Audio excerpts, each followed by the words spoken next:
মিষ্টি পছন্দ করেন না এমন মানুষ খুব কমই পাওয়া যায়। আজকে আপনাদেরকে বানিয়ে দেখাচ্ছি গোলাপ জামুন মিষ্টি। গোলাপ জামুন মিষ্টি বানানোর জন্য প্রথমে এখানে আমি 1 কাপ পরিমাণে গুঁড়া দুধ নিচ্ছি। নিয়ে নিচ্ছি 1/4 কাপ পরিমাণে ময়দা। এখন দিয়ে দিচ্ছি 1 চা চামচ পরিমাণে বেকিং পাউডার। দিয়ে দিচ্ছি 2 চা চামচ পরিমাণে চিনি। দিয়ে দিচ্ছি 2 চিমটির মতো এলাচের গুঁড়া। এখন দিয়ে দিচ্ছি 2 টেবিল চামচ পরিমাণে ঘি। এখন শুকনো উপাদানগুলো হাত দিয়ে ভালো মতো মিশিয়ে নিচ্ছি। শুকনো উপাদানগুলো মেশানো হয়ে গিয়েছে।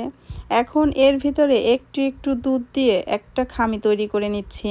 প্রথমে এখানে আমি 1/4 কাপ পরিমাণে দুধ নিয়েছি। পুরা দুধটাই দিয়ে দিলাম। এখন হাত দিয়ে মেখে নিচ্ছি। মিষ্টির ডোটা বানানোর জন্য 1/4 কাপ পরিমাণে দুধই লেগেছে। আপনারা যদি বাসায় বানান দুধটা একটু কম বেশি লাগতে পারে। ডোটাকে ভালো মতো মেখে নিলাম। এখন এটাকে প্লাস্টিক র্যাপার দিয়ে ঢেকে রেখে দিচ্ছি আধা ঘন্টা। আমি এখন চলে যাই শিরা বানাতে। এদিকে প্যানের ভিতরে দিয়ে দিচ্ছি 2 কাপ পরিমাণে চিনি। দিয়ে দিচ্ছি 3 কাপ পরিমাণে পানি। এখন শিরাটাকে সরাসরি চুলায় বসিয়ে দিচ্ছি। অপেক্ষা করব শিরাটায় বলক আসা পর্যন্ত। শিরাটায় ভালো মতো বলক চলে এসেছে। ঘড়ি ধরে শিরাটাকে 5 মিনিট জাল করে নিব। শিরাটাকে 5 মিনিট জাল করে নিলাম। এখন এই শিরার ভিতরে দিয়ে দিচ্ছি 1 টেবিল চামচ পরিমাণে লেবুর রস। সাথে দিয়ে দিচ্ছি 2টা এলাচ। এখন এই শিরাটাকে আর 1 মিনিটের মতো জাল করে নিব।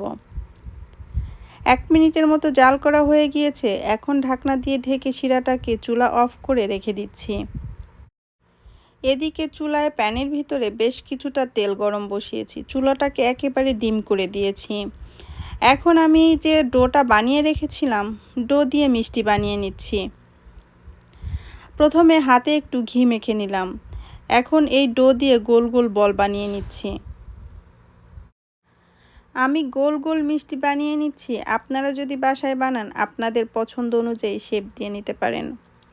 সব মিষ্টিগুলোকে বানিয়ে নিলাম। এখন মিষ্টিটাকে ভেজে নেওয়ার পালা। এদিকে চুলায় যে তেল বসিয়েছি, তেলের ভিতরে মিষ্টিগুলো দিয়ে দিচ্ছি ভেজে নেওয়ার জন্য। মিষ্টিটাকে লাল লাল করে ভেজে নিব। মিষ্টিটা তেলের ভিতরে দেওয়ার পরে মিষ্টিটা ফুলে ডাবলেরও বেশি হয়ে গিয়েছে। মিষ্টিটা ভাজতে ভাজতে মিষ্টির কালার চলে এসেছে।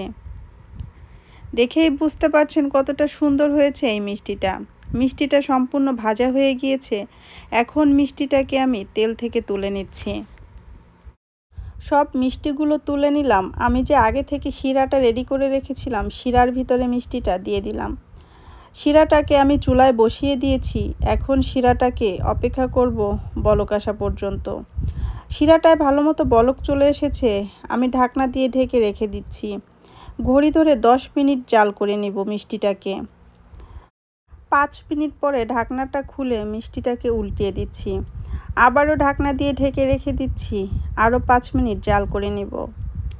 আরও 5 মিনিট জাল করে নিলাম। মিষ্টিটা সম্পূর্ণ হয়ে গিয়েছে। চুলা থেকে মিষ্টিটাকে নামিয়ে নিলাম। একটা গরম মিষ্টি আপনাদেরকে কেটে দেখাচ্ছি কতটা নরম হয়েছে এই মিষ্টি। যারা মিষ্টি বানাতে গিয়ে ফেল হয়েছেন, আমার রেসিপিতে একবার বাসায় এইভাবে মিষ্টি বানিয়ে দেখতে পারেন।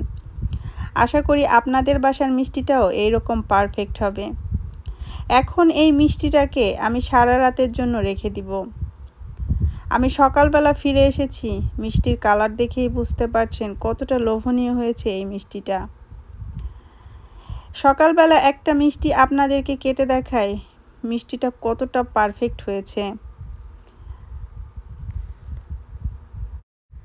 আমার গোলাপ জামুন মিষ্টির রেসিপিটা আপনাদের কাছে কেমন লেগেছে আমাকে কমেন্টস করে জানাতে ভুলবেন না। আমার ভিডিওটা দেখার জন্য আপনাদেরকে অসংখ্য ধন্যবাদ। মিষ্টি খেতে খেতে বিদায় নিচ্ছি। সবাই ভালো থাকবেন, আমার জন্য দোয়া করবেন। আল্লাহ হাফেজ।